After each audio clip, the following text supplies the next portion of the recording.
வணக்கம் நண்பர்களே. இப்போ இந்த தசாபுத்தி காலங்கள் யோகத்தை செய்யுமா, நமக்கு தோஷத்தை செய்யுமா அப்படின்னு நம்ம ரொம்ப பயப்படுவோம்.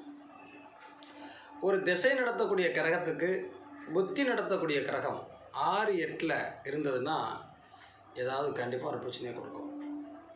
அப்படி இல்லாமல் அது கேந்திர திரிகோணங்கள் அமைஞ்சிருக்கா அப்படின்னு பார்க்கணும். இந்த நம்முடைய லக்கணத்துக்கு இப்போ திசை நடத்தக்கூடிய கிரகம் எங்கே இருக்குது, எந்த இடத்தினுடைய அதிபதி, சாரம் கொடுத்த கிரகம் எப்படி இருக்குது, புத்தி நடத்தக்கூடிய கிரகம் இந்த லக்கணத்துக்கு ராசியா நட்பா பகையா, இப்படி நீங்கள் இதை மட்டும் எடுத்துக்கிட்டோம் அப்படின்னா இந்த திசா புத்திகள் நமக்கு நல்லதை செய்யுமா, கெடுதலை செய்யுமா, அல்லது வேறு ஏதாவது சிக்கலை கொண்டு வருமா, இல்லை சின்ன பிரச்சனை பெரிய லெவலுக்கு நம்மளை கொண்டு போய் வாழ்க்கையில் முன்னேற வச்சிருமாங்கிறதெல்லாம் கண்டுபிடிச்சிடலாம். திசா புத்திகளும்